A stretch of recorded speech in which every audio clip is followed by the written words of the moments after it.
Muy buenas a todos. Hoy, Día de los Trabajadores, que seguro que José Miguel celebra con entusiasmo.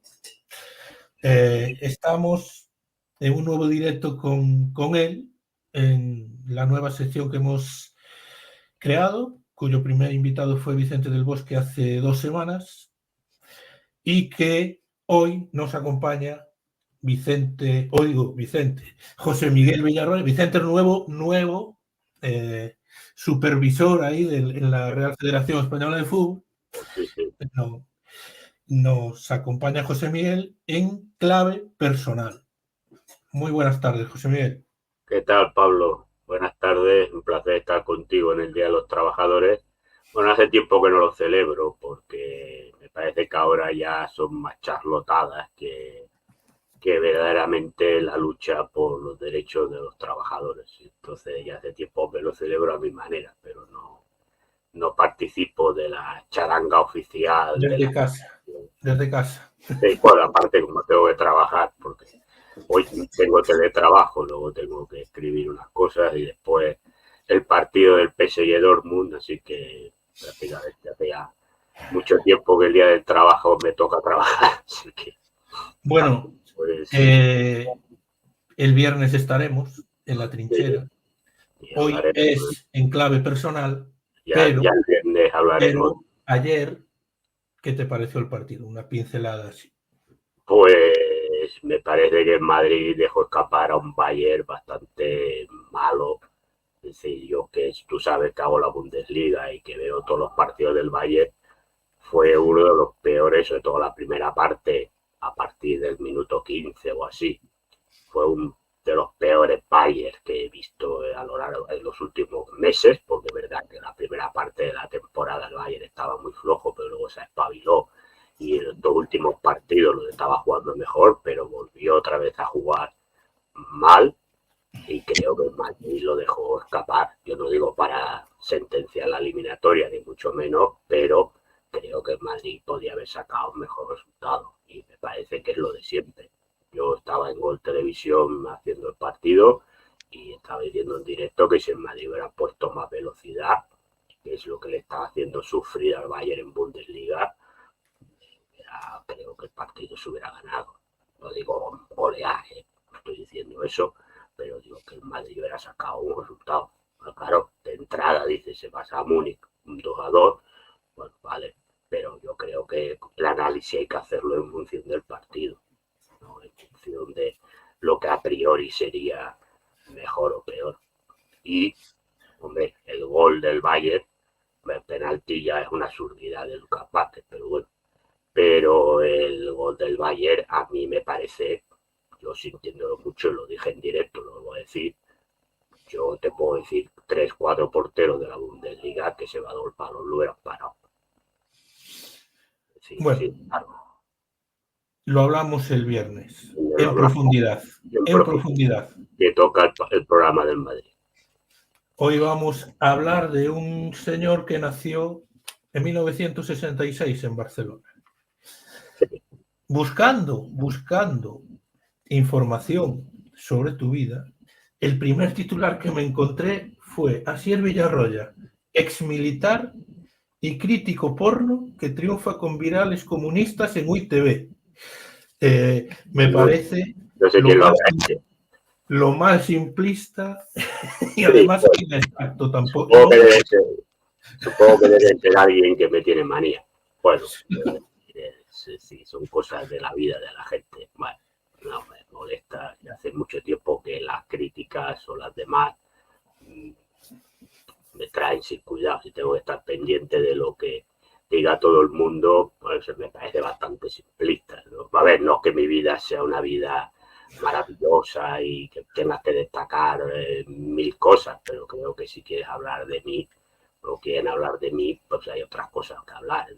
Claro, del porno siempre queda de una manera de que parece que seas, pues claro, porque se dice de una manera como si fuera uno un depravado, porque películas porno de estas cosas, ¿no? Entonces, bueno, tampoco te digo que me da bastante igual.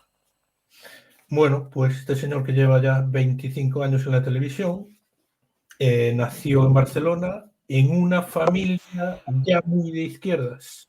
Tu Sí, padre trabajaba en el sector siderúrgico y tu madre era modista. sí. Y mi familia, bueno, mi familia de mi padre la conocí poco porque ya mi abuelo paterno había fallecido cuando yo nací y el resto de la familia, la mayoría estaban en el pueblo, en Aragón, entonces los conocía más cuando íbamos de vacaciones.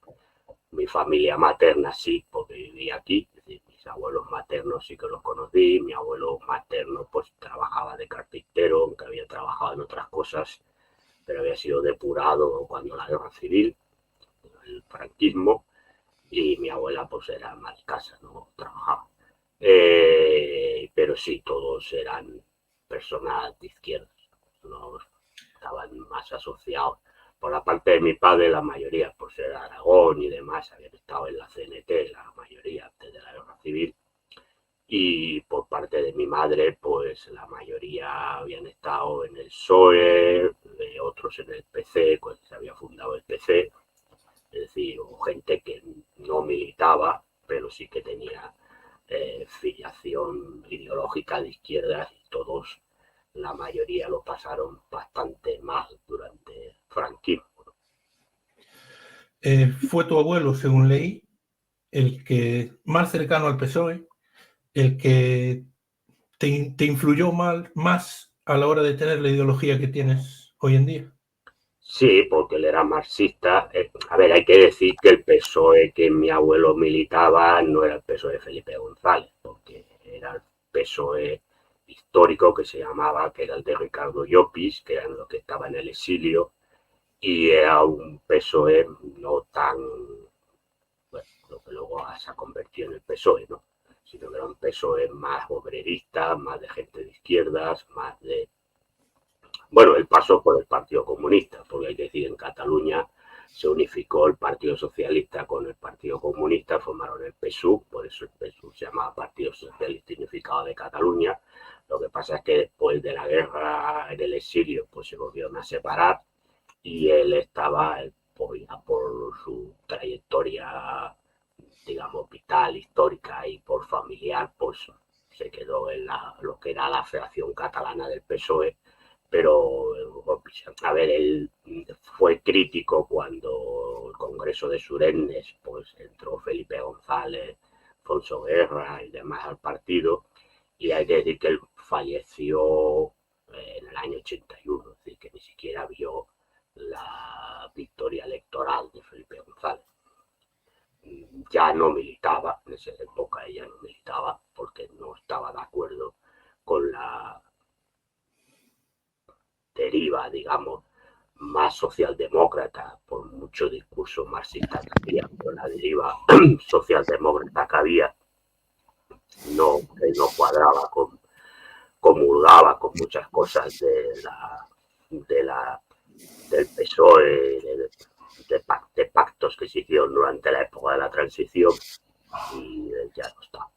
Pero fue sí el que más me influyó en la ideología marxista, pues tenía muchos libros escondidos que había podido esconder en la época franquista, pues leía, por ejemplo, el Manifiesto Comunista, alguna otra obra que pudo guardar. Luego es verdad que en los años 70, pues es verdad que ya se podían conseguir más obras, pero yo todavía tengo por aquí algo.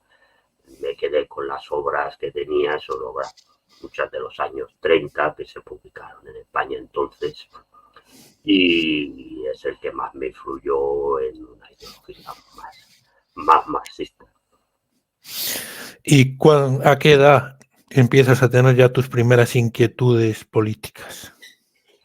Bueno, yo con 15 años entré a militar en la Federación Catalana del PSOE por tema de mi abuelo. A ver, la militancia la tuve hasta el año, pues, de las elecciones generales del 82, que sí ganó Felipe González. A ver, militaba y no militaba. Te puedo decir, a ver, te voy a decir que a mí la militancia, yo a los años 83 o así, dejé incluso de pagar las cuotas. Pero te he de decir que no me dieron nunca de baja.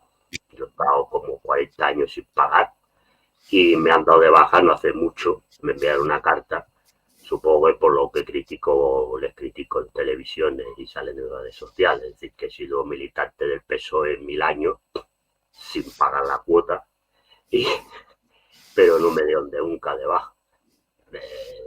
No me convenció. A ver, estaba por temas de él se fue, yo estaba aquí en hospitales, conocía gente y bueno, estaba aquí, pero tampoco, digamos, ya directamente nunca comulgué con las tesis más socialdemócratas. A ver, digamos que sí, he sido militante del PSOE, no lo voy a negar, pero no he tenido una militancia activa del PSOE.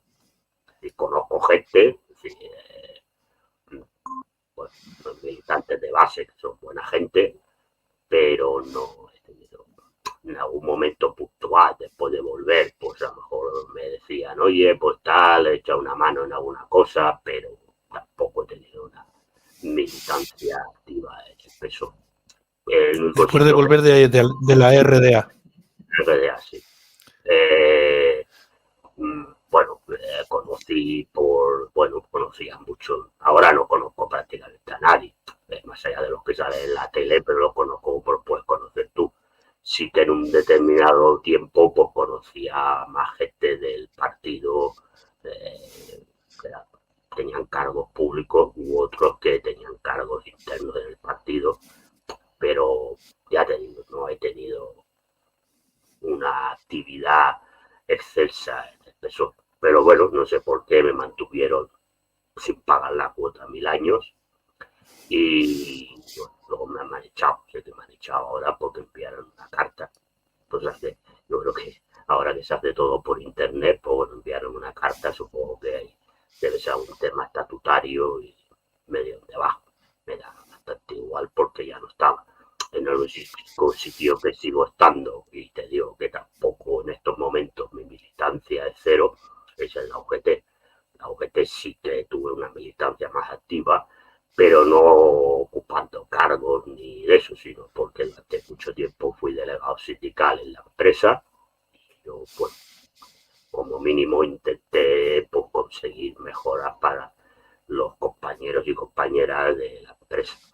Ya llegó un momento en que, por temas de edad también, creo que había que traer gente más joven y demás, me aparté. Lo que pasa es que, bueno, por el tema de la empresa de los sindicatos tienen un acuerdo que los que somos militantes pues te lo descuentan de la nómina. Entonces, como sigo pagando, en esto sí que sigo pagando, porque cada mes te descuentan de la nómina la cuota sindical, pues sigo estando ahí, pero te digo que mi militancia en la UGT es también cero.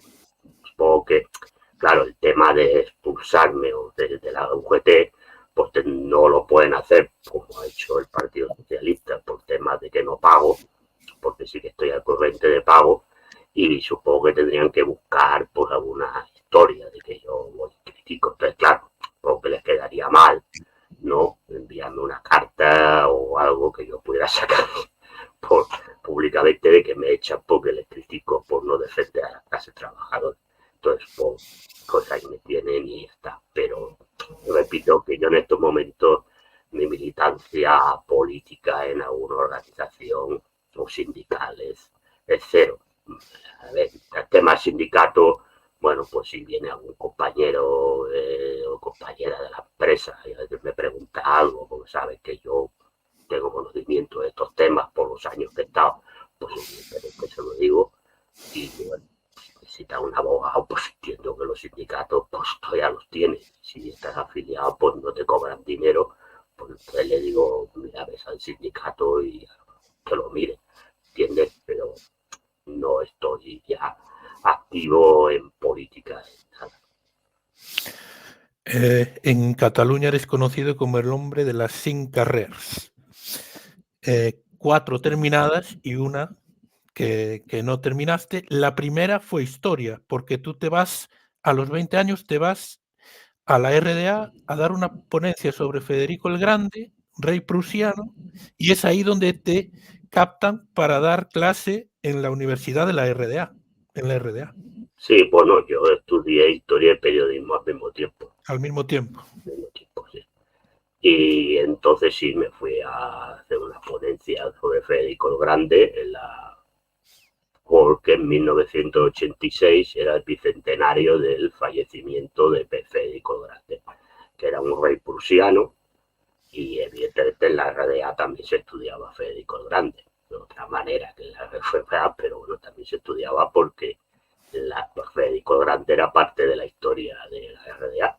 Y entonces era un bicentenario que ya era la época de la Ostpolitik, donde había relaciones normales entre las dos Alemanias, y entonces el bicentenario esta celebración la hacían las dos Alemanias, bueno, las dos universidades de Berlín. Y entonces sí presentó una ponencia de Federico Grande, y ahí es, bueno, más que Federico Grande, sobre la reforma del ejército prusiano en 1806. Bueno, y ahí pues sí, no me captaron, sino me dijeron que si quería, en principio era un periodo corto para investigar más sobre el tema, no tanto lo de la ponencia, sino sobre el propio ejército de la RDA. Y entonces, y a partir de ahí, pues sí, ya me quedé. Entonces ya una vez me quedé, pues entonces me ofrecieron un puesto en la Universidad Wilhelm von Humboldt, que es la universidad histórica de Berlín. Se fundó en 1806 o 7, no me acuerdo, bueno, 10 creo, bueno, es igual, en 1800, muy al principio del siglo XIX. Y esa universidad quedó en el Berlín Este. Bueno, si la gente va a Berlín, cruza desde la puerta de Brandenburgo, desde el sector del que era Berlín Occidental, a mano izquierda está la Virgen von Humboldt y la biblioteca prusiana. Y en medio del jardín, hay un jardín muy bonito, en medio del jardín está la estatua precisamente de Virgen von Humboldt, que era ministro de Educación prusiano y fue el fundador de la Universidad de Berlín, que antes era la Universidad de Berlín, y con el tiempo se le puso el nombre de su fundador. Se había llamado Universidad Virgen I, que era el Kaiser de tal, y una vez acabado la Primera Guerra Mundial se le puso el nombre de Virgen von Humboldt, y en la RDA tenía ese nombre, no se le cambió, tenía el mismo nombre. Bueno, pues este hombre que tenemos hoy con nosotros es doctorado en Historia Contemporánea por la Universidad de Barcelona y la Freie Universität de Berlín, y es licenciado en Filosofía, Teología y Ciencias de la Información. ¿Historia la terminaste en Alemania, en la RDA? Sí, bueno, la terminé, traí aquí. Y periodismo lo acabé aquí. Y la Universidad Libre de Berlín es la universidad del antiguo Berlín Occidental. Ahora digamos que Berlín unificado tiene dos universidades, y la Libre de Berlín se fundó en los años 50 del siglo pasado, porque como Berlín estaba dividido, pues Berlín Occidental no tenía ninguna universidad, y entonces se fundó lo que se llamaba Libre Berlín. Bueno, el doctorado me lo saqué allí porque fui profesor allí. Después yo sí puedo decir que he sido profesor en las dos universidades de Berlín. Cuando volví mucho más ya a la Alemania unificada a mediados de los 90, pues fui profesor en la Libre de Berlín y me saqué ya el doctorado allí. Bueno, tenía aquí sacado, luego podía haber, no, me lo saqué primero allí, perdón, lo saqué primero allí y después me lo saqué aquí, pero en la Universidad de Barcelona. Lo hice más que nada por el profesor que me había dirigido la tesis, ¿no? Me sabía muy mal, porque con el título de doctorado de la Universidad de Berlín, por el hecho de la Unión Europea, ya lo tenía convalidado y me servía como doctor en historia. Pero bueno, me pareció, por respeto a él, y que me ayudó en momentos complicados de cuando me fui o volví, gente le ponía pegas y demás, y él dio mucho la cara, pues me pareció, por respeto a él, pues también presenté la tesis doctoral aquí, que me pusieron más pegas que allá. Sí, verdad que gente que además no tenía ni pajotera idea del tema que yo presentaba en la tesis, pero bueno, entonces, vale, ¿no? Pero bueno, soy doctor por las dos universidades, soy licenciado en Ciencias de la Información, que se llamaba entonces, ahora sí que se llama Periodismo y no sé qué, entonces se llamaba Ciencias de la Información, licenciado en Filosofía y en Teología. Y hice algo de Filología, pero no la acabé. ¿Qué inquietudes te llevaron a estudiar teología? Bueno, no por el tema de creencia o más creencias, sino, bueno, había hecho filosofía ya, porque empecé a estudiar en Alemania, filosofía, y bueno, llego aquí y la acabé. Sí, ahí me convalidaron prácticamente aquí, hice muy poca cosa, lo que pasa que es verdad que el título me lo saqué aquí.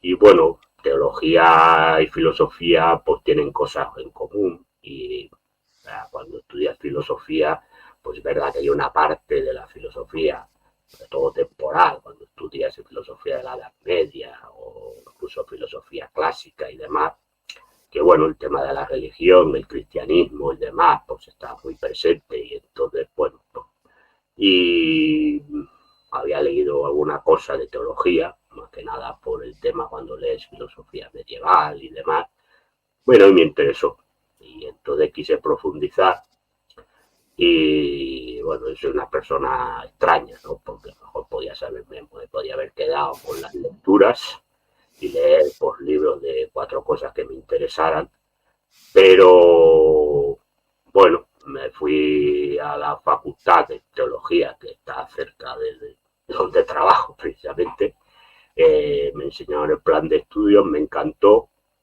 me pareció interesante, había asignaturas que me interesaban mucho menos, porque todo, claro, ahí te obligan a hacer la moral cristiana y esto, no, bueno, me interesa ya relativamente.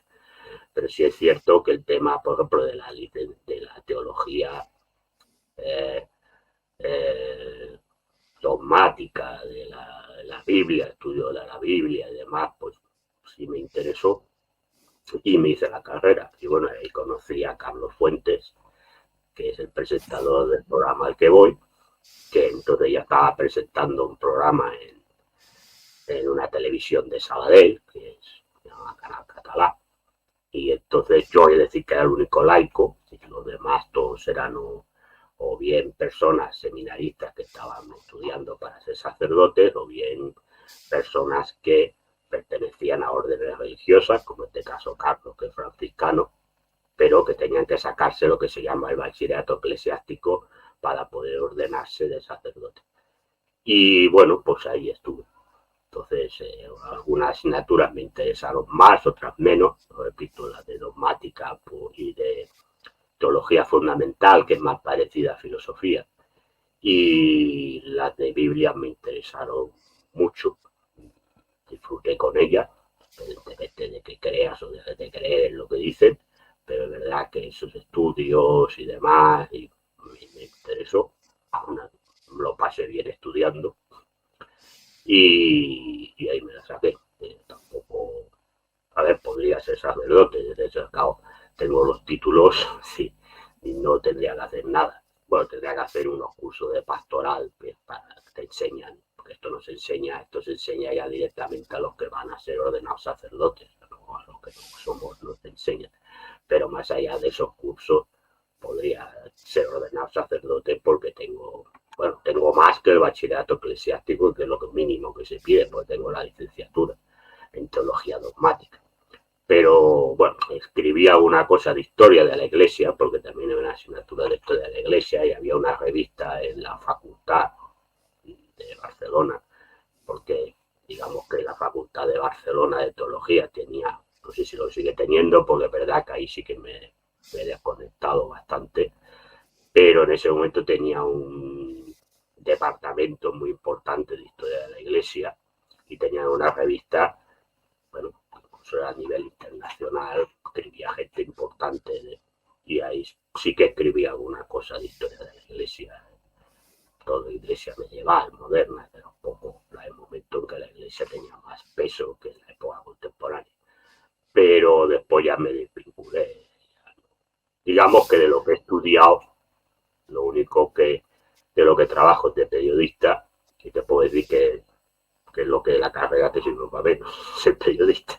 Pero no me digo que sirva para nada. Pero digamos que de las otras carreras que he estudiado, no. A ver, historia sí que ahora, de otra cosa tampoco tengo mucho tiempo, pero sí que alguna vez para alguna revista de historia, incluso algunas revistas de tipo digital, pues a lo mejor si tengo tiempo, pues escribo alguna cosa. Pero digamos que de todo lo que he estudiado ahora, pues a lo que me dedico es al periodismo deportivo, que es de lo que yo empecé de periodista. Es decir, yo siempre he trabajado de periodista deportivo. Es decir, lo único que hago de política es con Carlos. Mucho más política. Bueno, una vez hacía unos vídeos que a veces los sacan como si fuera un señor de derecha, porque los vídeos eran para un programa de internet que era de cachondeo. Y entonces eran unos vídeos que se sacaban cuando empezó el tema del procés, es decir, de la independencia. Entonces ahí me sacaban como un señor muy de derecha, con el cuadro de las lanzas detrás, y entonces yo hacía un discurso de la España imperial y no sé qué. Y bueno, claro que se ve que cualquier persona que tenga un mínimo de neurona ve que es un vídeo de cachondeo, ¿no? Bueno, de que se lo toma como si estuviera dando el discurso en serio.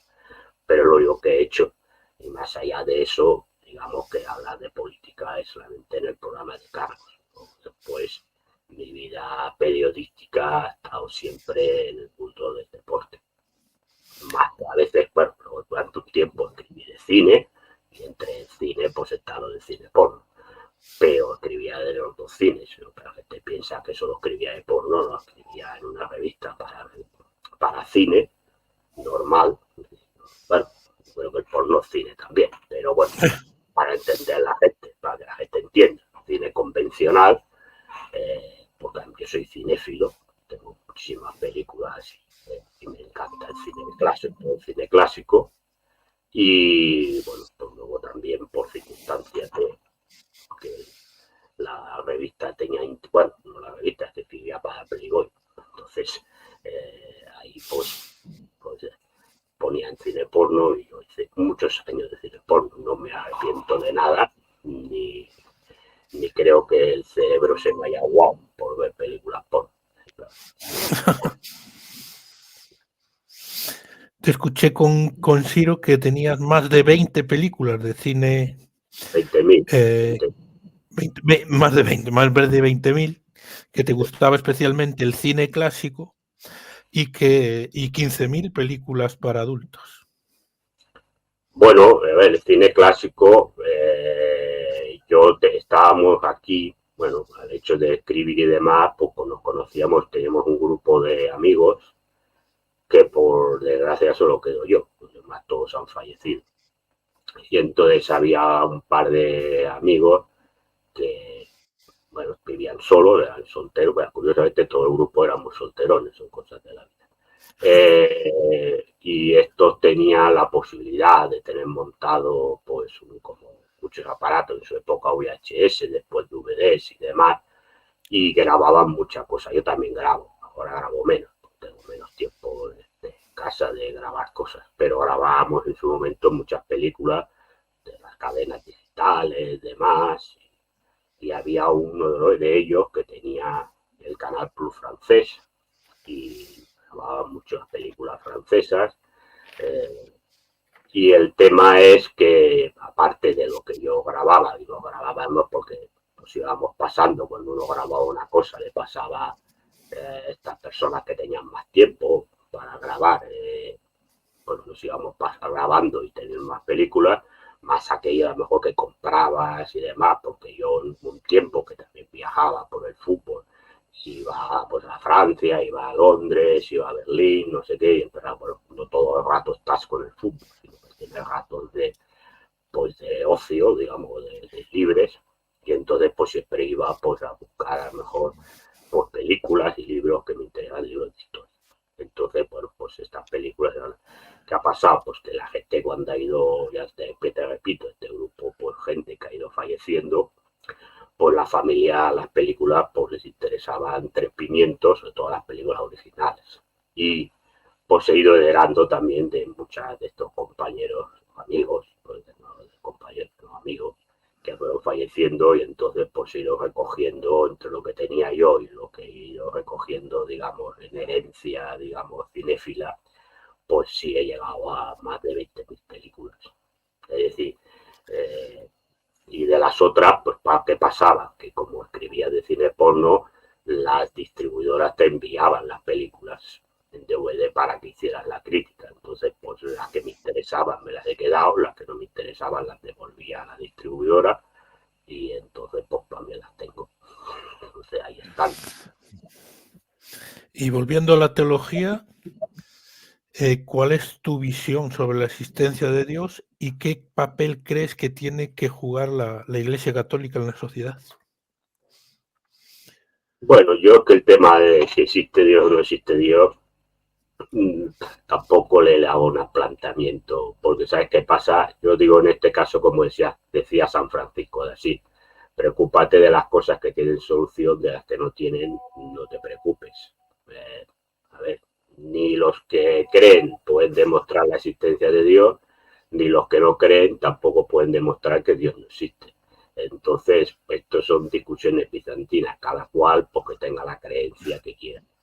El papel de la Iglesia, yo creo que los estados tienen que ser laicos y las iglesias tienen que estar, tienen que tener una función personal para aquellas personas que crean y que quieran ir a misa, que tienen todo el derecho a ir, punto. No tienen por qué intervenir en las políticas que tomen los estados. Los estados son otra cosa. Y cuando digo de la Iglesia Católica, por aquí en España es la mayoritaria, pero en estos momentos también tenemos otras religiones que empiezan a tener adeptos, como la musulmana, como la evangélica, etcétera, etcétera. Pues creo que en la sociedad, en lo que es las políticas y demás, tienen que tener cero papel. La religión es un tema personal de cada cual, que crea bien y el que no también, y bueno, que quiera ir a la iglesia que vaya, y que no quiera ir que no vaya, punto. Pero no tienen por qué tener ningún papel político ni entrar en política. Y yo no digo que no expongan sus ideas. Estamos en un país libre, tienen derecho a hacer lo que quieran, pero no tienen por qué marcar agenda, ni se tiene por qué marcar agenda de nada. Sí, los estados, repito, tienen que ser aconfesionales, tienes laicos, bueno, o aconfesionales, y luego como estado. Y la política se tiene que hacer en función de la ideología que tenga el partido que esté, pero luego la iglesia está ahí, tiene derecho a estar. En la red de había la iglesia, no se la prohibió nunca, pero tiene que tener la función espiritual que para eso está. Es decir, la iglesia sirve a aquellas personas que son creyentes y que tienen una necesidad vital, pues de asistir a misas, a la mezquita, lo que tú quieras. Bueno, pues perfecto. Yo creo que no se debe prohibir, y repito, en la realidad no estaba prohibido.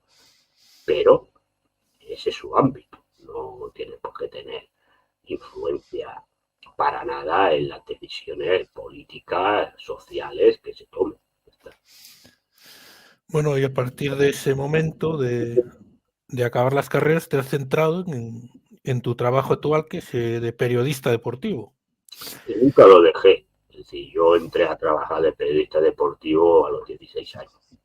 Y incluso cuando estaba en la RDA, yo enviaba las crónicas a la cadena SER y al diario Barcelona, que es donde yo colaboraba, había empezado, de la Bundesliga alemana, de la República Federal Alemana, porque pasaba al Berlín Occidental, veía partidos o veía las crónicas o enviaba los resultados, y las crónicas que se abrían las enviaba por Reuters.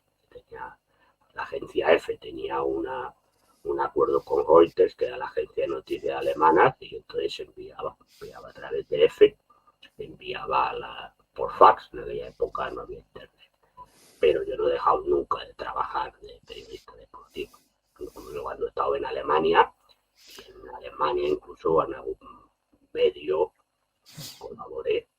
En la RDA escribí alguna vez en Divoje, que era una revista deportiva, escribía alguna cosa sobre la Oberliga, la Liga de la RDA, y después al volver a la unificada en algún periódico escribí crónicas de algún partido del Bayern, o, bueno, el Bayern no tanto porque lo querían, pero de algunos equipos sí que había ido a ver partidos. Y nunca he dejado el periodismo deportivo. Siempre, incluso estando en Alemania, y enviaba cosas aquí, es decir, que yo no he dejado nunca el periodismo deportivo. Sí, claro. Yéndonos a un lado más personal, tú eres contrario a la independencia. ¿Cómo has vivido toda la época del proceso? Bueno, eran muy pesados.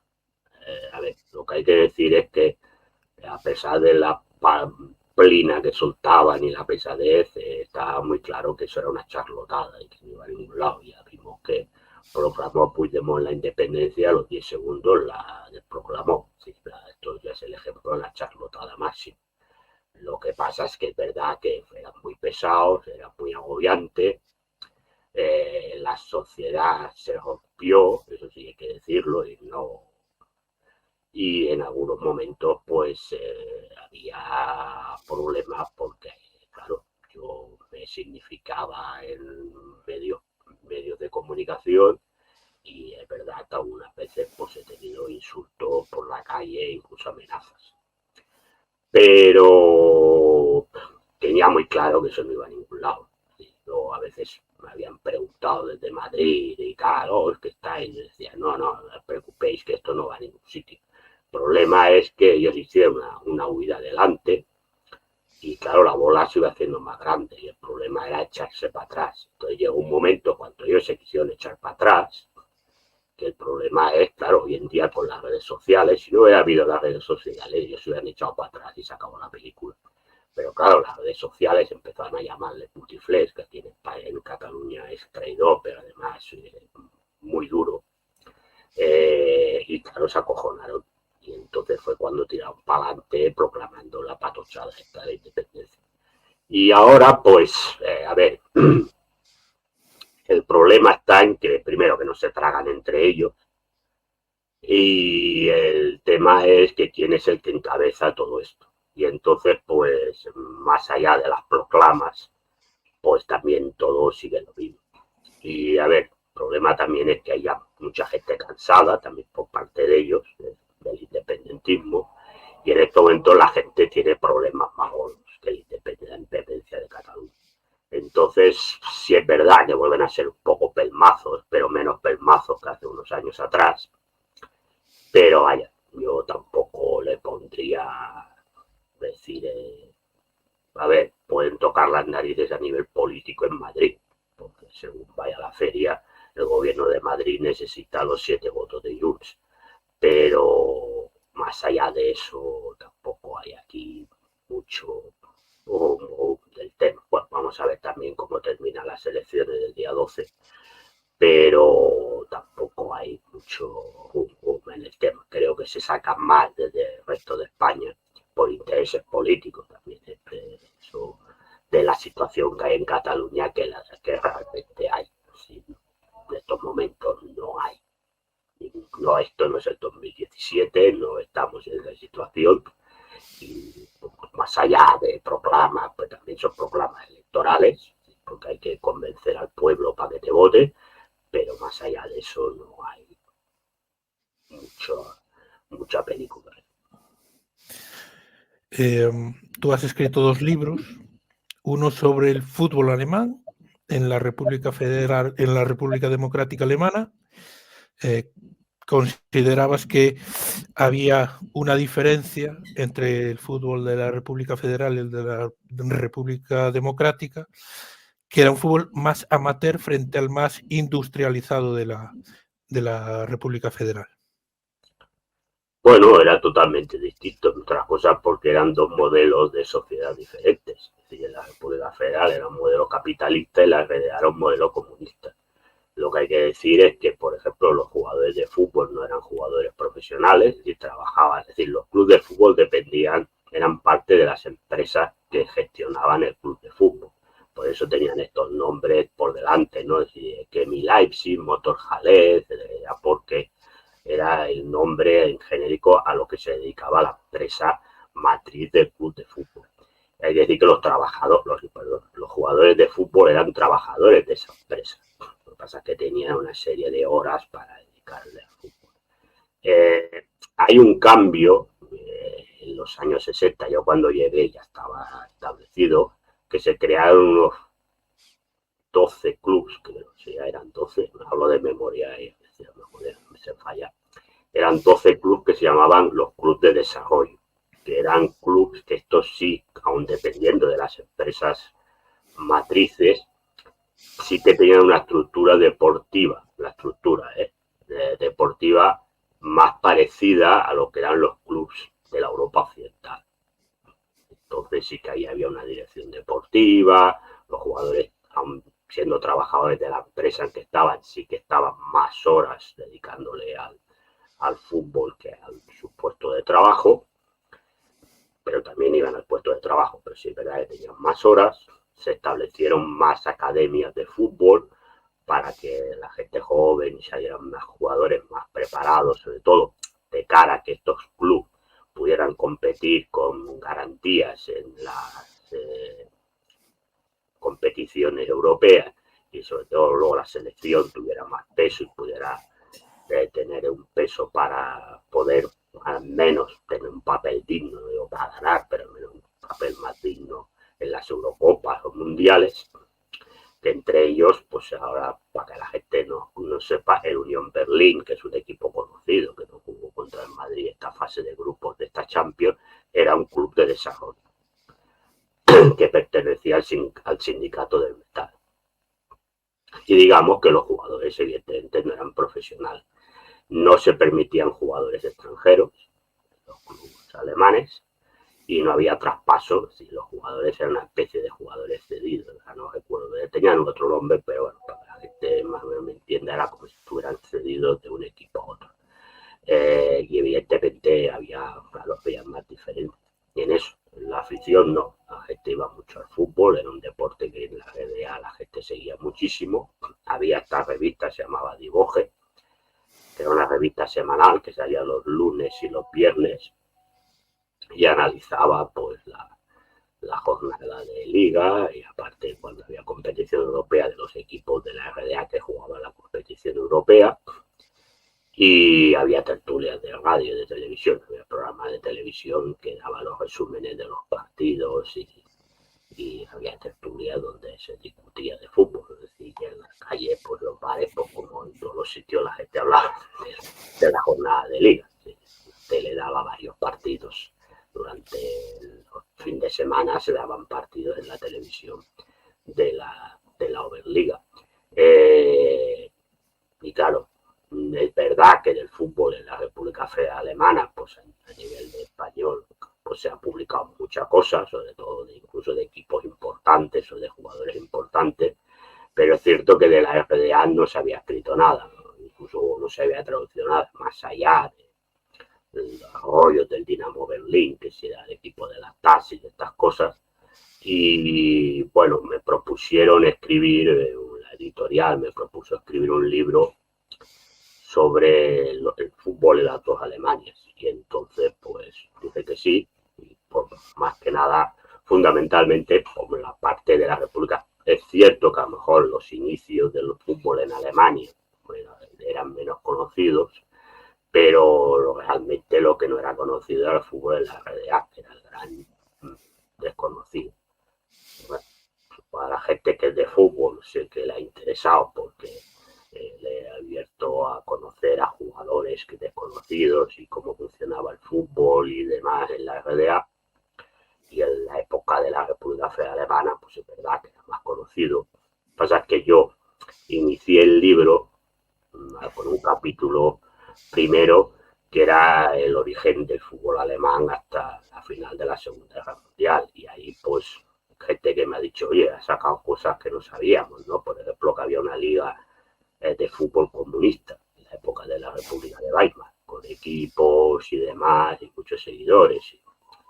Entonces, pues bueno, todas estas cosas y los equipos que eran ¿no?, que se fundaron en el siglo XIX y bueno, jugadores que fueron ya claves, que algunos tienen. ¿Por qué el estadio se llama así? Bueno, pues resulta que el estadio se llamaba así por algún jugador o algún entrenador que fue clave a los inicios del fútbol. Bueno, pero fundamentalmente el libro lo quise escribir por el fútbol en la realidad, ¿no?, por desmitificar determinadas cosas que se dice de la realidad en general, pero bueno, en ese caso el libro era sobre el fútbol y, y ahí está. Y otro libro que se llama La Cataluña del Real Madrid, donde reflexionas sobre la pluralidad y la libertad.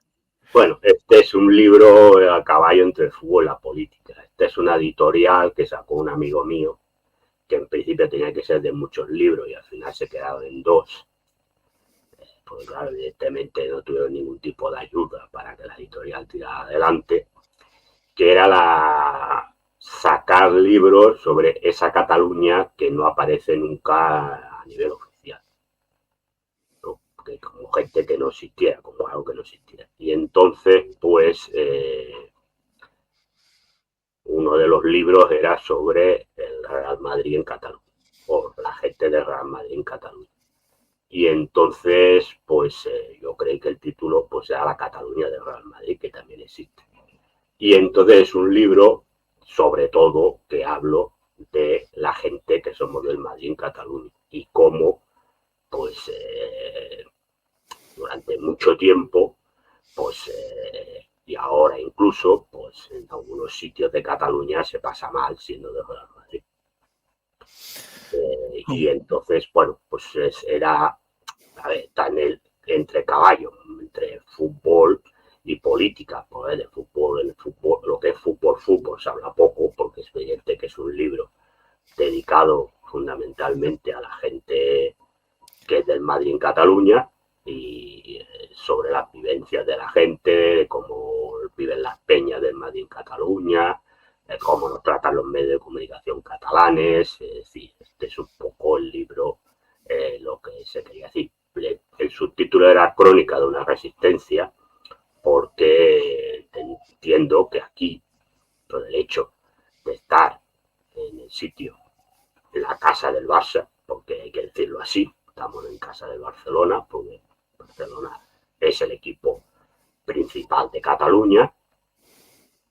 Como aguantamos, no solamente aguantamos, sino que crecemos el número de aficionados al Real Madrid, cómo nos ven desde las instancias políticas, culturales, medios de comunicación, y luego, pues evidentemente, con el tema añadido del rollo del catalanismo. En esa época, cuando salió el libro, no había la película de la independencia, pero cómo nos tratan. Y esto es un poco el libro.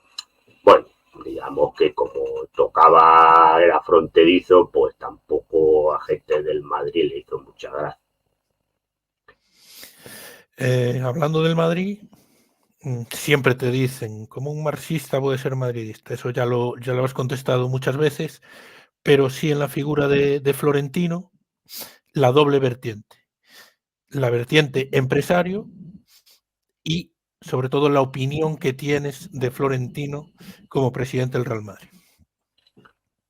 A ver, la vertiente empresario, pues como todos los empresarios, va a buscar su amplio beneficio a costa de la clase trabajadora. Por lo tanto, yo ahí está claro que Florentino Pérez, igual que otro empresario, pues viene enemigo de clase.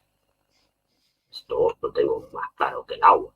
Es decir, ahora, si tú me hablas como socio de Real Madrid, claro, es que dice, no, usted no puede separar una cosa de otra. Bueno, mire, la vida sí que hay cosas que hay que separar una cosa de la otra. ¿Por qué? Yo siempre lo he dicho. En España, mientras no se cambie, hay una ley del deporte que impide que yo sea presidente de Real Madrid. No porque sea comunista, sino porque soy pobre. Y por lo tanto, todos los presidentes de Real Madrid, mientras no se cambie la ley, serán multimillonarios. Pues a partir de ahí, pues yo tengo que decir, bueno, si soy socio de Real Madrid, pues tendré que elegir al multimillonario que mejor lo haga. para el club. Y yo creo, en estos momentos, que con algunas cosas que no pueda coincidir, me parece que es el mejor presidente que puede tener el Real Madrid. Se acabó. Que luego algún día hacemos la revolución, pues entonces yo ya sé lo que tengo que hacer. ¿Ves? No voy a fusilar, yo no fusilo a nadie. Pero bueno, pues entonces ellos, pues evidentemente se nacionalizará sus empresas. Pues ya está, esto es así, pero vivo en el estado que vivo. ¿Que Florentino manda mucho? Sí, ya lo sé, que manda mucho. Pero hay gente que manda más que él, en el mundo empresarial y en el mundo financiero. Pero manda mucho, yo no voy a decir que no mande. Claro que manda mucho. Y evidentemente saca su dinero y sus ganancias a través de la plusvalía de la clase trabajadora española y fuera de España, porque tiene muchas empresas o intereses fuera de España. Evidentemente sé que es Florentino Pérez. Pero eso es en un ámbito. Yo ahora hablo del ámbito del Real Madrid. Y repito, cualquier persona que no sea multimillonaria no puede ser presidente del Real Madrid. Pero no porque Florentino Pérez haya puesto unos estatutos que diga que me lo impide. No, es que la ley del deporte, cuidado, hecha por un gobierno socialista, o que se llamaba socialista, en la época de Felipe González y Juan Antonio Maraval, de ministro de Educación y Deporte, dice que las juntas directivas de los clubes de fútbol tienen que avalar el 60% del presupuesto del club, de su patrimonio personal. Bueno, el Real Madrid tiene un presupuesto de 600 y pico millones o 700 millones.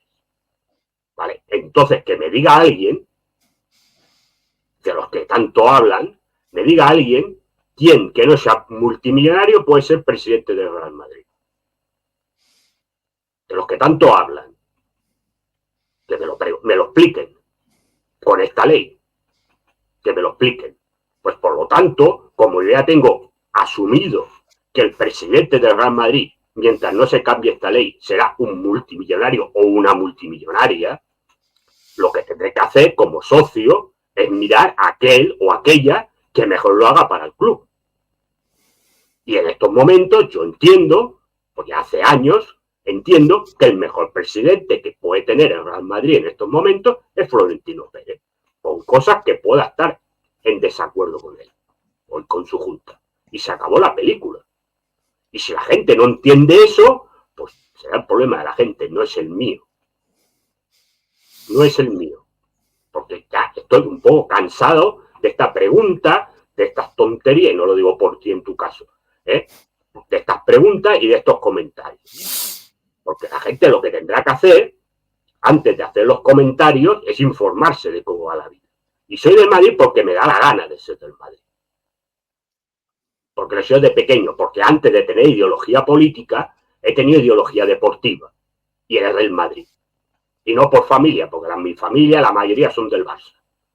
Es decir, por ser del Madrid. Por lo tanto, soy del Madrid. Y seré del Madrid hasta el día que me toque irme al otro lado. Y se acabó la película. ¿Y que manda quien manda? Pues claro que manda quien manda. Ya está. A mí me gustaría que un trabajador pudiera ser presidente del Real Madrid. No puede serlo. Pues como no lo puede ser, pues entonces, ¿vale? Entonces, estos que hablan, pues lo que tendrían que hacer es votar a partidos que cambien la ley del deporte y que permitan que gente trabajadora pueda ser presidente de un club de fútbol. Ya está, mira qué fácil lo tienen. Y entonces cuando se pueda presentar un señor de Vallecas, pues le votaré. Pero ahora no se puede presentar. Y yo tampoco me puedo presentar. Pues entonces a partir de ahí dejemos de contar rollos de la vida. Porque además a eso también les afecta a sus clubes de los que ellos son socios o aficionados o de lo que sea. Tampoco ellos pueden ser presidentes de su club de fútbol. Porque también tienen que avalar. Y como no tienes dinero si eres un trabajador para poder avalar, aunque no tengas 700 millones de presupuesto, aunque tengas 50 tampoco los puedes avalar, tampoco puedes ser presidente de tu club de fútbol. Y también será un empresario. No tendrá el dinero que tiene Florentino Pérez, pero será un empresario o una empresaria. Pues por lo tanto, dejemos ya de contar rollos de películas, de que si estoy al servicio de Florentino Pérez, que si Florentino Pérez me paga, pues coño, no me debo enterar porque a mí no me llega el dinero de Florentino Pérez. A mí me llega el dinero de mi trabajo, de los sitios donde trabajo. De eso me gano la vida. A mí Florentino Pérez no me ha dado nada de dinero. Me ha dado si le he podido pedir una entrada para un amigo, lo que sea, pero no me ha dado dinero. ¿Entiendes? Ya está, se acabó el rollo. Ya está, es que estoy ya harto. Es decir, llaman a la gente a la tele, ¿usted cómo puede ser del Madrid siendo comunista? Mire, váyase a pagar. Así de claro. Porque además no tiene ni pajotera idea. El único equipo que ha tenido un presidente comunista ha sido el Real Madrid, que era Antonio Ortega, en la época de la Guerra Civil Española. Dejemos ya de rollos patateros ya. Mira, te hacían una pregunta sobre esto, si era verdad que el único club, el Real Madrid, que tuvo un presidente comunista que no fue reconocido por Florentino Pérez. No, es que el problema es que se le borró y a mí eso es un error, yo se lo he dicho a Florentino Pérez. Cuando se pone la historia del club, durante la Guerra Civil ha continuado, continuó el club y se jugó el Madrid, jugó partidos. Y en ese momento el presidente era Antonio Ortega, que era del secretariado general del PC, pues tiene que estar ahí. Y eso se lo he criticado y lo critico. Y lo critico. Pero el Madrid ha tenido un presidente que es comunista, era comunista. ¿Está?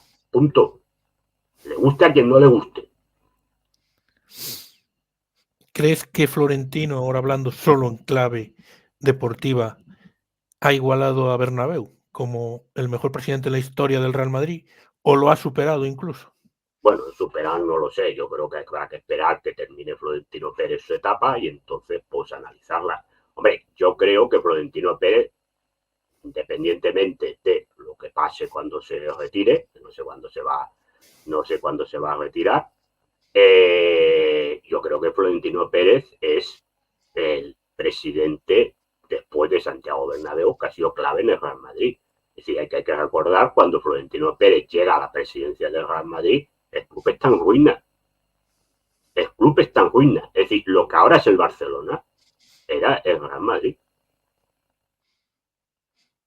Y es él, y él avala con su dinero, un crédito de Caja Madrid.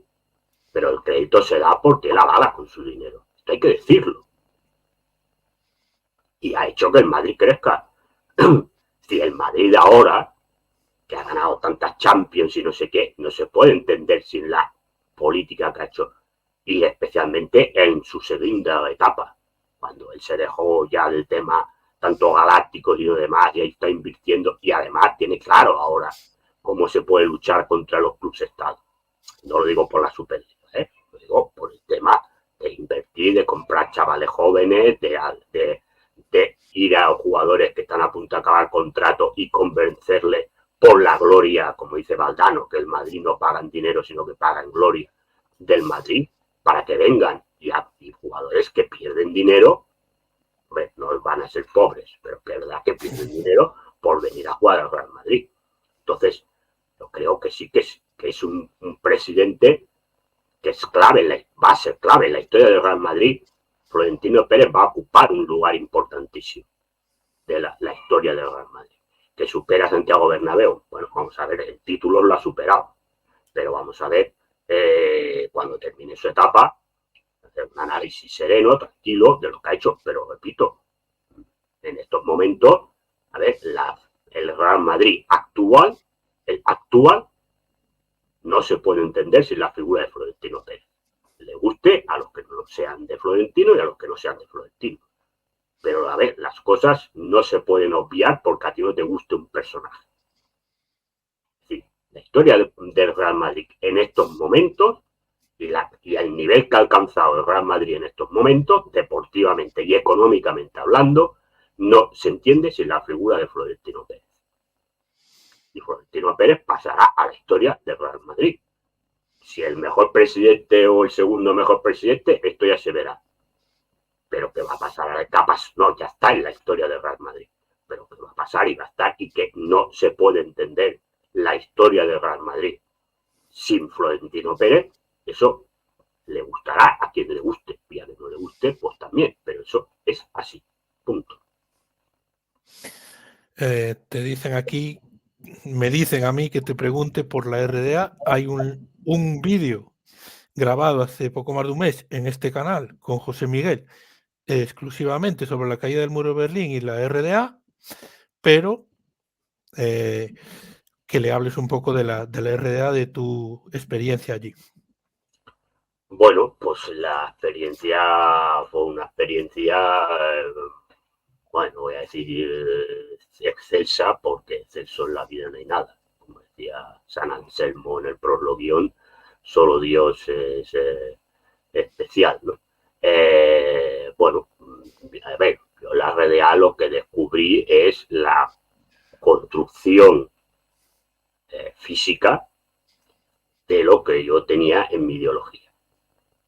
Es decir, lo que yo creía que tenía que ser el Estado, la sociedad, la cultura, la educación, la sanidad, etcétera, etcétera, que tenía que ser la realidad, y yo lo tenía en la teoría, porque yo vivía en un Estado capitalista, lo encontré en la realidad. Esto es lo primero y lo principal que debo decir. Con errores que había, pues evidentemente, porque veamos, repito lo que decía San Anselmo, la perfección total solo es Dios, los demás no somos perfectos. Y por lo tanto, pues había errores, hubo errores, y había mejor cosas que se podían haber hecho de otra manera o mejorado, es igual. Pero lo principal de la RDA es que lo que seríamos que es la felicidad material, es decir, aquello que tiene que aportar el Estado a la gente, es decir, en el tema de tener una vivienda, de tener un trabajo, de tener la sanidad gratuita, la educación gratuita, etcétera, etcétera, eso estaba resuelto. Luego la felicidad poética pues ya depende de cada uno. Hablan aquí de la noticia de Óscar Puente alardeando de los 60.000 millones, entiendo, que ha invertido BlackRock. Bueno, BlackRock es uno de los fondos de inversión que están por detrás, digamos, en las élites, ¿no? Sí, esto es uno de los parte de la élite. Sí, pues estos mandan más que Florentino Pérez. Estos son, evidentemente, uno de los amos del cortijo de las élites globalistas.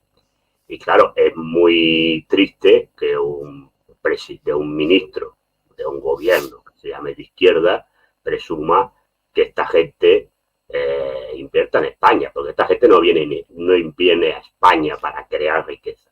A ver, sí viene para crear riqueza, pero riqueza para ellos, no para los españoles. Hay que decir que la mayoría del parque inmobiliario español está en manos de gente como BlackRock o Vanguard, ¿no? Que es parecido. La gente está comprando, bueno, porque se la vende, muchos viviendas de protección oficial con alquileres modestos para gente que no tiene recursos y que están subiendo los alquileres para echar a la gente. Aquí en Barcelona se han quedado muchos pisos antiguos en la zona de Raval, sobre todo, que la quieren convertir en una zona cool de estas que se llama ahora, y entonces están comprando bloques enteros ya antiguos, donde vive gente muy mayor, que pagan las rentas antiguas estas de tal, y que le están pegando una subida. Si no pueden pagar, pues lo que hace, como no los pueden echar de entrada porque la gente está pagando y no les pueden tocar, lo que hacen es meten narcopisos. Es decir, que muchos narcopisos las mete este tipo de gente para crear un ambiente irrespirable para que la gente se vaya. Y si no, pues no arreglan absolutamente nada, ¿no? Se funde una bombilla de un rellano, pues no viene nadie a ponerla. Si hay un reventón de una tubería, pues no viene nadie a arreglarla. Claro, le hacen la vida imposible para que la gente se vaya. Y al final, si las pueden echar, pues les echan con desahucios. No hace mucho, pues a una mujer de 80 y pico de años la quisieron echar, es decir, la gente lo paró. Pero esto es lo que viene. Y esto es de lo que presume el ministro de Transportes.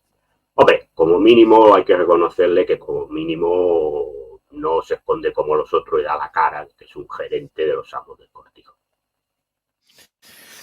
Te pregunta Carlos Rivadulla si hay alguna posibilidad de que China se convierta en un país comunista de verdad. ¿Existe alguna oposición al régimen del capitalismo de Estado? Bueno, comunista fue en su tiempo con Mao Zedong. Yo creo que después ha ido dando, a ver, yo no soy muy maoísta ni muy de acuerdo con las tesis de Mao, pero sí es verdad que era más una ideología comunista, ¿no? Luego ha ido derivando.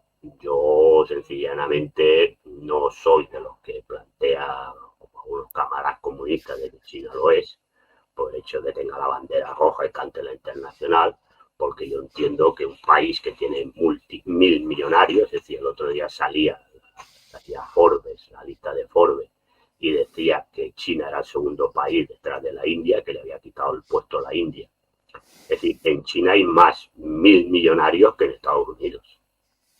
Entonces yo entiendo que un país que tiene millonarios y luego tiene gente, verdad, que ha acabado con la pobreza extrema, pero que tiene gente que tiene un salario mínimo para vivir, pues no me parece un país comunista. Esta es la realidad. No sé cómo está China por dentro, no sé si hay movimientos contrarios digo desde la izquierda. Desde la derecha dicen que hay de gente que quiere liberalizar el régimen y hacer un país ya que es capitalista de Estado, porque sea capitalista a nivel político, pero no sé si hay algún movimiento interno para que cambie y sea comunista de verdad como debe ser. No lo sé, desconozco el tema de China a nivel interno. Villarroya con Javier González. Villarroya como hoy historiador. ¿Crees que se cuenta la historia de España como realmente es, teniendo en cuenta su contexto histórico, o se cuenta con una visión negrolegendaria impuesta por los anglos? A ver, los países explican muy poco, explican mal sus historias en general. Porque al final la historia de un país pues viene marcada por tendencias y momentos y demás. Bueno, yo creo que aquí depende de los historiadores. Es decir, a ver, yo ni defiendo la leyenda negra ni defiendo la leyenda rosa. El problema está cuando la historia se convierte en una sala de juicio. Vamos a ver, la historia no se juzga. La historia se aprende, se analiza y se comprende por qué pasaron las cosas. Pero no se juzga. Porque, entre otras cosas, es decir, las mentalidades de los momentos son distintas. Es decir, nosotros no podemos juzgar a unas personas de 1492, porque las reglas morales, éticas, políticas, sociales eran las antípodas de lo que es actualmente. Por lo tanto, esas personas actuaron en conformidad a lo que era la vida entonces. Entonces, tú no puedes acusar a alguien de decir, usted es un asesino. ¿Por qué? No, es que usted cometió un genocidio. A ver, el genocidio es una palabra actual. Otra cosa es también lo que cae en la leyenda rosa. Es decir, que no pasó nada, ¿no? Hay que reconocer que allí se entró a sangre y fuego en algunos sitios. Eso hay que reconocerlo. Y por lo tanto, a ver, lo que pasa es que yo no soy responsable de lo que se hiciera. Yo no tengo nada que ver. Ni yo ni los que vivimos ahora en España. Ha pasado 500 años, yo no tengo ninguna responsabilidad, ni ningún español actual tiene ninguna responsabilidad de lo que hicieran los que fueron allí en 1492, en 1510 o en 1520. No tenemos ninguna responsabilidad. Por lo tanto, eso de pedir perdón es una milonga que viene de las universidades americanas, norteamericanas, porque le conviene, entre otras cosas, dentro de la teoría woke, el indigenismo. El indigenismo de los pueblos de Latinoamérica, porque luego de los indios Sioux que le den por saco, ¿no? Eso, que mataron a ellos todos los que pudieron. Es decir, entonces yo no tengo por qué pedir perdón, esto es una charlotada. Otra cosa es que yo, si tengo que explicar la historia de España, que no la explico porque yo no soy especialista en historia de España, pero si la tengo que explicar, pues tengo que decir, evidentemente, que allí se llegó y se llegó en algunos sitios a sangre y fuego, que se quitó tierras indígenas, pero lo que no voy a decir es que eran no sé qué, no sé cuántos, porque las reglas morales de ese momento eran las que eran. Y ¿Cuáles eran las reglas morales de esa época? Que era que quien no estaba bautizado en el cristianismo era un hereje y por lo tanto estaba bien que se le matara.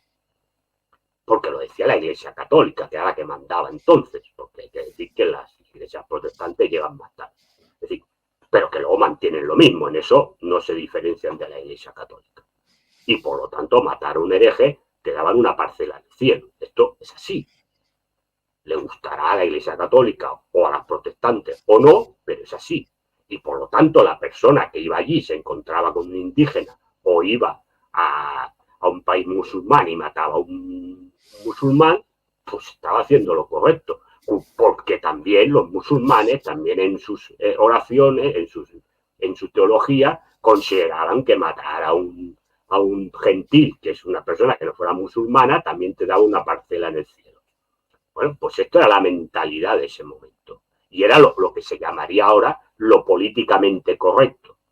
Pues por lo tanto, tú no puedes acusar a esas personas de ser no sé qué, no sé cuánto, porque esas personas actuaban en función de lo que decía lo que era lo políticamente correcto. Que había gente que criticaba eso. Claro, te sacan al padre Bartolomé de las Casas. Sí. Pero claro, luego tapamos también lo que no nos conviene de Bartolomé de las Casas. Porque Bartolomé de las Casas defiende a los indígenas latinoamericanos. Pero Bartolomé de las Casas tenía esclavos negros. Y le parecía muy bien que los negros fueran esclavos, porque eran personas de segunda categoría o tercera categoría. Y además defendía que se mataran moros porque eran herejes. Por lo tanto, el señor Bartolomé de las Casas, si hacemos el juicio universal, pues también es un genocida. Entonces, este es el problema. Es decir, el problema es que no se puede juzgar a la gente con con las reglas que tenemos actuales si son del siglo XIV, siglo XV o siglo XVI, porque la mentalidad es otra. Y por lo tanto, repito, la historia no se juzga, la historia no, los historiadores no somos jueces, ni tenemos que hacer juicios de valor. Los historiadores lo que tenemos que hacer es enseñar la historia, analizarla, que es nuestro trabajo, analizar la historia, comprender por qué ha pasado estos hechos, los hechos que estudiamos y darla a conocer a la gente, pero no hacer juicios de valor. Lo que pasa es que es evidente que yo entiendo que los libros venden más si hablas de la leyenda negra o de la leyenda rosa o de no sé qué. Punto. Otra cosa es decir, no, es que allí fuimos y llevábamos la Biblia, Dios, no, bueno, sí, pero también llevamos otras cosas. Pero luego también hay que decir que, hombre, que una vez se llegó allí, se hizo lo que se hizo y se iba a hacer, porque lo que se hizo fue establecer el mismo sistema sociopolítico que había en España, se llevó a Latinoamérica. Pero luego allí se fundaron universidades, se fundó muchas cosas y hubo un tiempo, bastante tiempo, donde buena parte de la población de allí, no toda, pero también en España las clases desfavorecidas vivían aplastados por lo que mandaban. Claro, que allí los desfavorecidos vivían aplastados, pero en España también, porque era el antiguo régimen. Entonces también los españoles, los campesinos, los pobres, no sé qué, también estaban aplastados. Pero se crearon universidades, cosas que no hicieron otros colonizadores, que eso no mejora ni empeora nada. Pero me refiero que cuando se hace el análisis, que en este caso, por lo que pregunta la persona, pues se tiene que hacer el análisis desde este punto de vista y analizarlo todo. Y analizarlo desde el punto de vista del momento, de la época, no desde el siglo XXI. Porque entonces, evidentemente, pierde todo el mundo. Pero pierde todo el mundo. Porque las mentalidades son otras. Es decir, como cuando se dice, no, Jesús era un protocomunista. No, Jesús no era ningún protocomunista. Porque el comunismo empieza en el siglo XIX. Por lo tanto, no tiene nada que ver. Jesús decía otras cosas. Hay cosas que los comunistas podamos coincidir con lo que dice Jesús, o que lo que decía Jesús es parecido a lo que luego escribió Marx o no sé qué. Esto es otro tema. Pero Jesús no era ni comunista, ni protocomunista, ni nada de este tipo. Porque son cosas distintas y periodos de la vida diferentes. Entonces, este es el tema de lo que yo entiendo que es el problema que tiene estar con el tema este. Alejandro Pino, no sé si llegó tarde, ¿qué opinas del porno? Vamos a ver, la industria del porno tiene lo que tiene. Pues yo estoy muy desconectado. Yo hace ya más de 20 años que no sé nada del porno. No sé cómo, si hay industria, bueno, sí que sé que hay industria, pero no sé cómo funciona.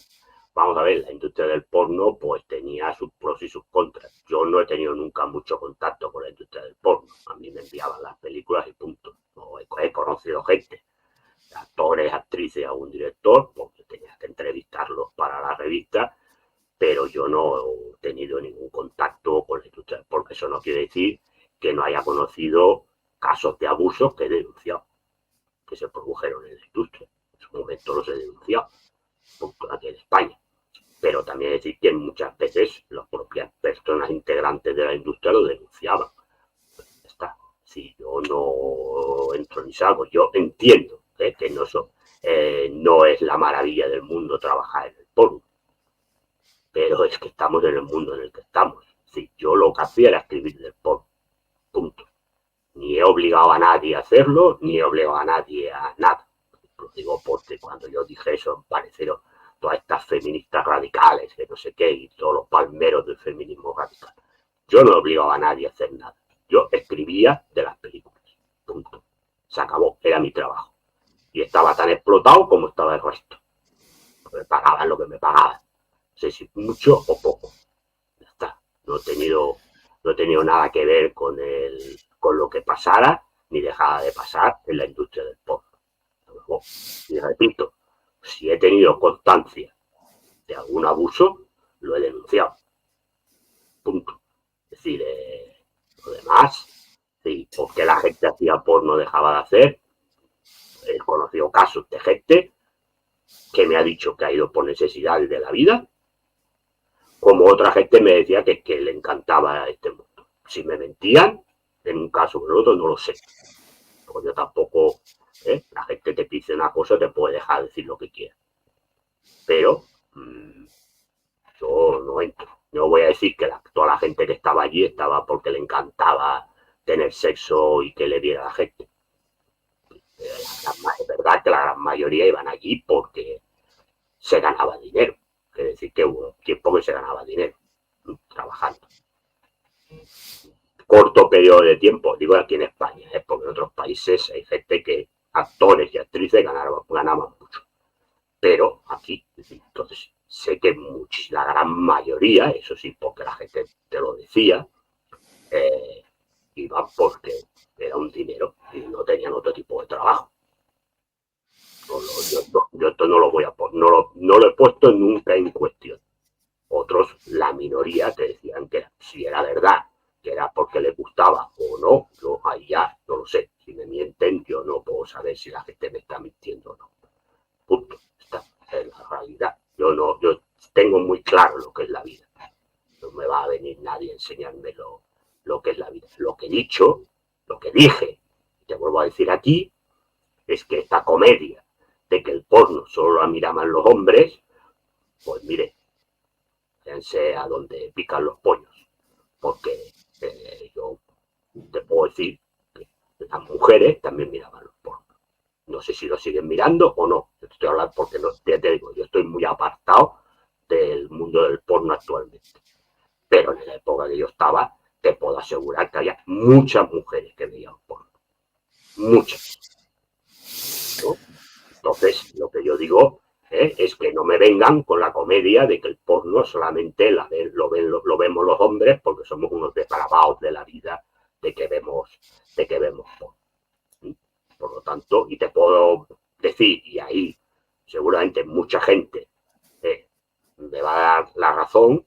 Yo he visto escenas en el festival erótico que se hacía en Barcelona, previamente se hacía en hospitales durante mucho tiempo, a 10 minutos de mi casa, cuando salían los actores porno hacer masculinos, por ahí había más problemas para los guardias de seguridad con las mujeres que con los hombres. Más problemas.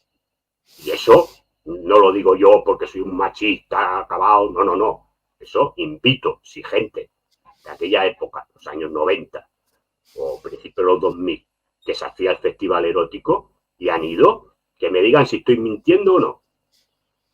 le invito, ¿no? Entonces, esto es lo que yo dije y vuelvo a decir. Por lo tanto, cuando se hacen los clichés estos de que esto es no sé quién, que estos son depravados, no. Porque, y cuidado, no critico, ¿eh? La mujer tiene el mismo derecho a ver el porno y hacer lo que le dé la gana, igual que hacemos los hombres. Yo no pongo aquí en cuestión ni estoy diciendo que la mujer sea una depravada, no. La mujer tiene el mismo derecho de ver el porno, si quiere. ¿Verdad? Igual. Yo lo que estoy criticando es el discurso. Discurso que se interesa y tiene su interés político. Esto es lo que yo estoy criticando. Que lo que la mujer quiere ver una película porno, haga lo que quiera. Yo siempre he dicho que en la vida la gente mayor de edad y con sentido haga lo que le dé la gana. Yo no me voy a meter en la vida de nadie. No me interesa la vida de la gente. La vida privada, ¿eh? Yo lucho por las condiciones sociales, laborales de la gente. La vida privada de cada uno, claro, esto sea un pederastra o un violador, esto es otro tema. Pero, si lo hace con personas mayores de edad y con sentido, haga lo que le dé la gana. Yo no voy a entrar ahí. Por lo tanto, quieren ver porno, que la vean. Las mujeres tienen el mismo derecho, repito, el mismo derecho que los hombres a ver porno. Y irse al festival erótico y ver lo que quieran ver. Me la bufa. Tienen el perfecto derecho a hacerlo. Yo lo que estoy dedicando aquí es el discursito de feminismo radical. Esto es lo que yo estoy criticando. Que nos pongan a los hombres como seres depravados porque hemos visto una película porno. Se acabó la película. Se acabó el rollo. Eso ya paso. Yo tengo 60 años y no estoy para aguantar tonterías de nadie. Y como no las aguanto yo, las tonterías de nadie, pues digo, porque además, a mí, lo que no me va a negar nadie es lo que estos ojos han visto en mi vida. Y como estos ojos han visto lo que han visto, a mí no me lo va a negar nadie. Y a mí me la bufa ser políticamente correcto o no. Es más, normalmente he sido políticamente incorrecto. Porque ser comunista y luchar por los derechos de la gente es ser políticamente incorrecto. Y por lo tanto soy también políticamente incorrecto en estos discursos de un feminismo radical que además creo, y lo digo desde el punto de vista de fuera, me parece que no hacen ningún bien a las mujeres. Al contrario. Por lo tanto, se acabó la película. Y ya está. Esto es lo que dije en una entrevista que me hicieron y te lo vuelvo a decir a ti. Y lo diré todas las veces que quiera. Yo puedo decir, porque lo he visto así, que muchas mujeres veían porno, con todo su derecho, que lo tienen. Y hacían lo que hacían en el festival erótico, con todo su derecho de hacerlo. No lo he criticado, ni lo he puesto nunca en crítica, porque no lo critiqué en su momento, tampoco lo critico ahora. Lo que digo es que a mí no me vengan con el cuento de que los hombres somos unos depravados, porque miramos el porno, en cambio las mujeres no. No, si mirar porno es ser depravado, pues tan depravados los hombres como las mujeres, como los gays.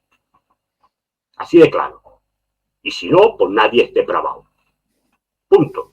Se acabó. Esto es lo que yo digo. A partir de ahí, pues cada uno puede pensar de mí lo que le dé la real gana. En este tema. Porque me la bufa. Así de claro. Se acabó. Bueno, pide otra persona un mano a mano con Coto. Ya buscaremos el momento. Hay que decir que no solo discrepan en temas como el conflicto palestino-israelí, como la guerra entre Rusia y Ucrania, como las élites, que están muy de acuerdo en lo que dice. Otra cosa que José Miguel no quiere hablar de Frente Obrero, pues si hablan de él no quiere contestarle, como ya dijo aquí un día. Y te preguntan por el partido de hoy, del PSG Borussia. Bueno, yo creo que está 50-50. A ver, si me preguntas por la eliminatoria en general, creo que el PSG es favorito. Ahora, entre otras cosas porque juega el partido de vuelta en casa. Ahora, dependerá de los resultados que saque esta noche. Yo creo que esta noche el PSG puede tener momentos en que lo pase mal, por tal como aprieta el público. Es decir, el público del Dortmund aprieta muchísimo más que el público del Bayern, apretando mucho el público del Bayern, aprieta mucho más. Creo que el Dortmund tiene jugadores que le pueden hacer daño en algún momento al PSG y dependerá del resultado, evidentemente, que saque. Yo a priori, por el nivel que han mostrado los dos equipos. De verdad que tampoco el PSG que te va a tirar grandes cohetes esta temporada, pero le veo más equipo que temporadas anteriores, veo más como equipo que otras anteriores, y la vuelta en casa sí saca un resultado, que perdiera, pero pierde por la mínima. Yo creo que a nivel general de la eliminatoria es algo favorito el PSG, pero digo algo, pongamos un 48% el Dortmund y un 52% el PSG. ¿Qué opinas de la soberanía de Gibraltar? Pues aquí yo soy también políticamente incorrecto. Gibraltar es británico. Sí, de claro. Si se le concedió por el Tratado de Utrecht. Mientras no se revienta el Tratado de Utrecht, pues Gibraltar es británico. Y hay dos maneras de revertirlo. O bien por la vía diplomática, que te lo quieran devolver, o bien por una guerra que lo conquistes. Y a partir de ahí, pero mientras no se haga nada, pues Gibraltar es británico. Punto. Nos dicen si nos podrías hablar del 1 de mayo en la RDA, pero Bueno, claro. porque aquí hoy estuvo la manifestación de Madrid, como cada año, menos es nada, pero la conciencia de clase está por los suelos. Bueno, allí era un día especial, ¿no? Era un día clave, es decir, era totalmente efectivo todo el día y se hacía una gran manifestación en la Unter den Linden, en la zona y en las zonas aledañas de la Unter den Linden y la Karl Marx Allee, que era la avenida más amplia, y allí pues se desfilaba y es evidente que era un día festivo totalmente, y evidentemente se recordaba, se solía invitar a mucha gente de otros países, no solamente del bloque comunista, sino de gente de países que tenían partidos comunistas importantes, y era un día de celebración y evidentemente un día de celebrar lo que es realmente la consecución de derechos laborales y sociales para la clase trabajadora. Bueno, va en la misma dirección. No hay conciencia de clase y parece imposible cambiar esa tendencia. ¿Qué se puede hacer? Te pregunto. Pues la cosa está complicada. La cosa está complicada. Pues intentar crear la conciencia de clase, que es complicado, pero intentar crear la conciencia de clase. Te preguntan tu opinión sobre Perón, Juan Domingo Perón. Pues era un señor que sus referentes eran Franco y Mussolini. Esto ya está dicho todo. No conozco a la perfección la historia de Argentina, pero bueno, yo creo que era una persona que, bueno, tenía este discurso de defender a los pobres, tampoco que ayuda a los pobres, no voy a decir que no ayuda a los pobres, pero al final la riqueza para los ricos. Lo que pasa es, supongo que también llegó un momento en que debía molestar a los que estaban mandando por ahí y le dio el golpe de Estado. Pero no soy partidario. Y además el peronismo en Argentina es como un cajón desastre, no cabe todo el mundo, porque puede haber gente de la ultra izquierda hasta la ultra derecha. Bueno, las últimas tres preguntas que hay que cerrar. ¿Qué te parece la reconversión que hubo en su día a sociedades anónimas de los clubes que fueron robados a sus socios? Bueno, ya lo he dicho, la ley del deporte, ¿no? El deporte fue eso. Claro, el deporte fue, es decir, claro, en el momento en que los clubes se tenían que autofinanciar por ellos mismos, entonces tenía que entrar inversión privada. Evidentemente, la persona que invierte no invierte por amor al club, invierte para sacar algún beneficio. Y eso, evidentemente, ha llevado a que los clubes sean propiedad de los empresarios. Pero vaya, los clubes que no son sociedades anónimas tampoco son de los socios, porque al final lo que pintamos los socios es entre poco y nada, como la película. Tampoco vayamos a pensar que los socios del Madrid o del Barcelona o de los Osasuna o del Athletic Club de Bilbao, hombre, igual los de los Osasuna, que es un club pequeño y tal, pues a lo mejor sí que tienen más poder, pero los de Barcelona y del Madrid. Bueno, ahora dicen que gracias a la inversión de BlackRock España se parece a Venezuela. Ahora pregunto en Venezuela, no he visto información parecida de BlackRock en Venezuela. Es una izquierda travesti, no sé si el término es el apropiado. Bueno, lo que dice Oscar Puente era que los de derecha dicen que España es como Venezuela. Y entonces, que claro, si viene BlackRock a invertir es porque no es Venezuela, con lo cual da a entender que en Venezuela sí que hay una izquierda real y que por lo tanto BlackRock no invierte allí porque no va a poder hacer los negocios que hace aquí, con lo cual es que cada vez que si analizas cada vez lo que dice Oscar Puente cada vez es más ridículo. Bueno, a ver, vamos a decir, Venezuela tampoco es un país comunista y la izquierda bolivariana no es comunista, tiene cosas marxistas y otras cosas que son propias de Venezuela o de Latinoamérica, pero no es una sociedad comunista. Si en Venezuela hay millonarios, hay gente que tiene dinero y hay gente que lo está pasando muy mal. Mucha parte también provocado por el embargo que le pasa como a Cuba. Pero no es una. Y además, nunca ni Hugo Chávez ni Maduro se han declarado comunistas. La cosa es que creo que Hugo Chávez sí que tenía más tendencia al como mínimo a una izquierda marxista que lo que tiene Maduro, pero es cierto que no se han declarado nunca comunistas. Entonces decir que Venezuela comunista no. Cuba sí, porque Cuba sí que se ha declarado, gobierna el Partido Comunista, se ha declarado comunista siempre. Entonces en Cuba sí que hay un régimen comunista. En Venezuela no. Entonces, bueno, la situación de Venezuela está evidentemente motivada por el embargo. No quiero decir que tampoco Maduro, el gobierno de Maduro cometa errores, pero fundamentalmente está motivado por el embargo de productos básicos que están llevando a gran parte de la población pues a situaciones de miseria absoluta. Te preguntan por Núcleo Nacional, no sé si grupo. Es un grupo que ha salido nuevo que recuerda al batallón Azov de Ucrania.